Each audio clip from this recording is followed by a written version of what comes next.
Assalomu alaykum. Bugun Guy Ritchie tomonidan 2023-yil suratga olingan Tarjimon deb ataluvchi filmni e'tiboringizga havola etaman. Filmni ko'rishdan oldin kanalga obuna bo'lish va like tugmachasini bosib qo'yish yodingizdan chiqmasin. Tayyor bo'lsangiz, videoni boshlayman. Film Afg'onistondagi AQSh harbiylari nazorat qiluvchi chegara postlaridan biridagi voqealar bilan boshlanadi. Jon Kelli boshliq harbiylar hududni nazorat qilishardi. Shu orada bir yuk mashinasi keladi va uni harbiylar to'xtatib, yukxonasini ko'zdan kechirmoqchi bo'lishadi. Ammo Tolibon tomonidan o'rnatilgan bomba ishga tushib, mashina portlab ketadi.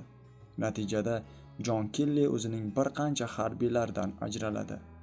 Og'ir yo'qotishdan so'ng bazaga qaytishgach, Jonga yangi topshiriq beriladi. Ular Tolibon bomba tayyorlaydigan omborlarni qidirib topib yo'q qilishi zarur bo'ladi. Harbiy bazada Jon Kelliga halok bo'lgan tarjimon o'rniga yangi harbiyni tanishtirishadi. Uning ismi Ahmed edi. Ahmed nafaqat tarjimon, shuningdek ancha tajribali harbiy ham bo'ladi.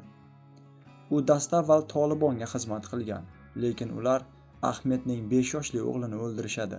Shundan so'ng Ahmedda ularga nisbatan nafrat paydo bo'ladi va AQSh harbiylariga xizmat qilishni boshlaydi.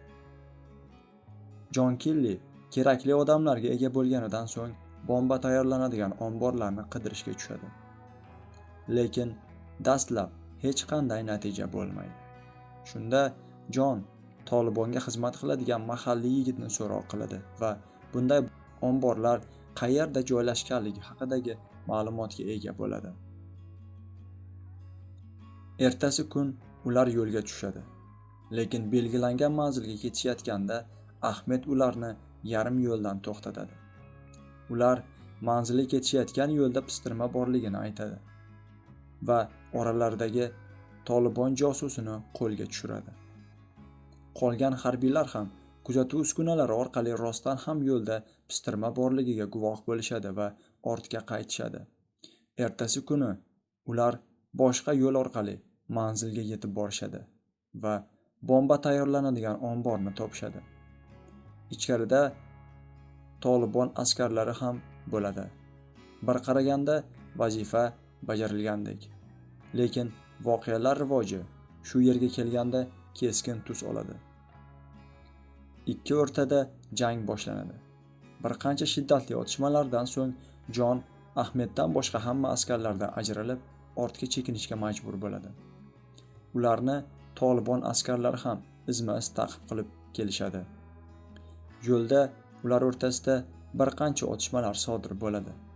Jon va Ahmed qanchalik harakat qilishmasin, Tolibon askarlari ulardan ustun kelishadi va natijada ular Jon Kellini asirga tushirishadi. Uni ayovsiz kaltaklashadi. Boshidan olgan og'ir zarbasi tufayli Jon deyarli qimirla olmay qoladi va uni askarlar mashinaga yuklab olib ketishmoqchi bo'lishadi.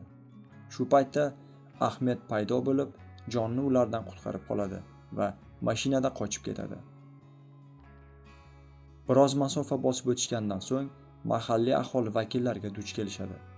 Ular Ahmed va Jonga yordam berishadi.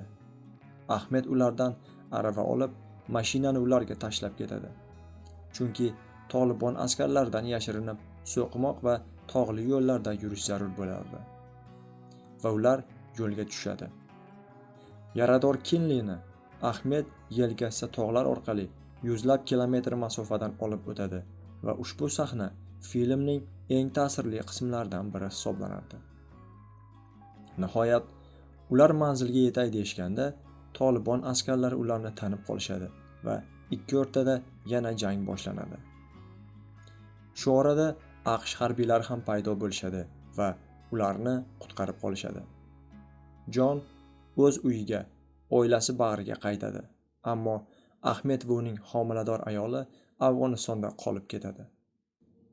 Ahmed va uning oilasi xavf ostida qolganini yaxshi tushunib turgan Kelli barchasi uchun o'zini aybdor his qilardi.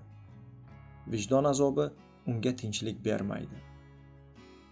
Ahmedni qutqarish uchun qo'lidan kelgan barcha ishini qiladi. Bormagan tashkiloti, qo'ng'iroq qilmagan odamlari qolmaydi. Ammo bulardan hech bir natija chiqmaydi. Shu orada Tolibon Ahmedning iziga tushadi. Uni o'ldirish uchun ta'qib qiladi.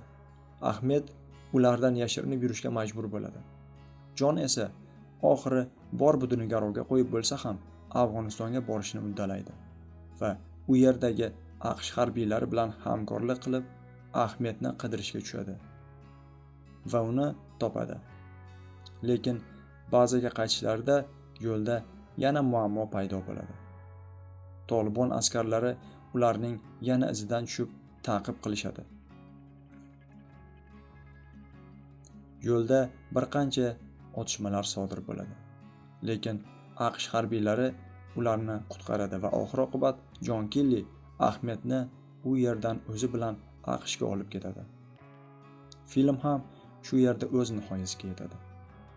Agar kanalimizga obuna bo'lmagan bo'lsangiz, albatta obuna bo'lish va like tugmasini bosish ham yodingizdan chiqmasin azizlar. Keyingi videolarda ko'rishguncha, xayr, salomat bo'ling.